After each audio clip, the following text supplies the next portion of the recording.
ഇംഗ്ലണ്ടിനെതിരായ ഏകദിന പരമ്പര തൂത്തുവാരി ഇന്ത്യ. അഹമ്മദാബാദ് ഏകദിനത്തിൽ ഇംഗ്ലണ്ടിനെ പരാജയപ്പെടുത്തിയത് 142 റൺസിനാണ്. കൂടുതൽ വിവരങ്ങളുമായി സ്പോർട്സ് ഡെസ്കിൽ നിന്നും മനീഷ് ഐഷ മാത്യു ചേരുന്നു.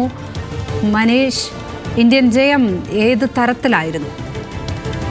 ലക്ഷ്മി, ഇന്ത്യൻ ആരാധകരെ സംബന്ധിച്ചിടത്തോളം പരമ്പര തൂത്തുവാരിയതിനൊപ്പം തന്നെ ചില ആശങ്കകളോടെ തൂത്തുവാരിയതാണ് നമുക്ക് അഹമ്മദാബാദ് ഏകദിനത്തിൽ കാണാൻ കഴിഞ്ഞത്. പ്രത്യേകിച്ച് ഇംഗ്ലണ്ടിനെതിരെയുള്ള ഈ മൂന്ന് മത്സരങ്ങളുടെ ഏകദിന പരമ്പരയിൽ ഉള്ള അതേ ടീമിൽ തന്നെയാണ് ചാമ്പ്യൻസ് ട്രോഫിയിലും മത്സരിക്കുന്നത്. ചാമ്പ്യൻസ് ട്രോഫി ഈ ഫെബ്രുവരി 19 തുടങ്ങുക.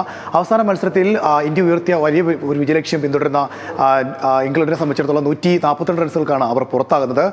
ആദ്യ ഇന്നിംഗ്സിൽ ശുഭ്മാൻ ഗില്ലിൻ്റെ അതിമനോഹരമായ സെഞ്ചുറിയും അതോടൊപ്പം തന്നെ വിരാട് കോഹ്ലിയുടെയും ശ്രേയസ് അയ്യറിൻ്റെയും അർദ്ധ സെഞ്ചുറികളുമാണ് ഇന്ത്യക്ക് ഒരു ഭേദപ്പെട്ട സ്കോർ അല്ലെങ്കിൽ ഒരു മികച്ച സ്കോർ സമ്മാനിച്ചത്.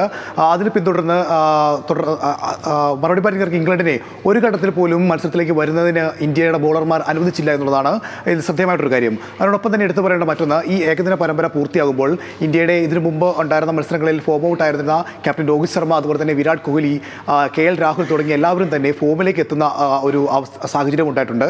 അപ്പോൾ അടുത്ത ദിവസം, അതായത് ഫെബ്രുവരി 19 തുടങ്ങുന്ന ചാമ്പ്യൻസ് ട്രോഫിയെ സംബന്ധിച്ചിടത്തോളം ഇന്ത്യക്ക് ഇതൊരു വലിയ മുതൽക്കൂട്ടാണ്. കാരണം ഇന്ത്യയുടെ അതേ ടീമിനെയാണ് ഇംഗ്ലണ്ടിനെതിരെയുള്ള പരമ്പരയ്ക്ക് നിലനിർത്തിയിരുന്നത്. ആ ടീം അതിമനോഹരമായി ബാറ്റും ബോളും കൊണ്ട് പ്രകടനങ്ങൾ മികച്ചതാക്കിയതോടെ തന്നെ ഇന്ത്യക്ക് ചാമ്പ്യൻസ് ട്രോഫിയിലുള്ള പ്രതീക്ഷയും ഇതിനോടകം തന്നെ വർദ്ധിച്ചിട്ടുണ്ട്. ലക്ഷ്മി, മനീഷ് ഐഷ മാത്യു ആണ് സ്പോർട്സ് ഡെസ്കിൽ നിന്നും വിശദാംശങ്ങൾ പങ്കുവച്ചത്.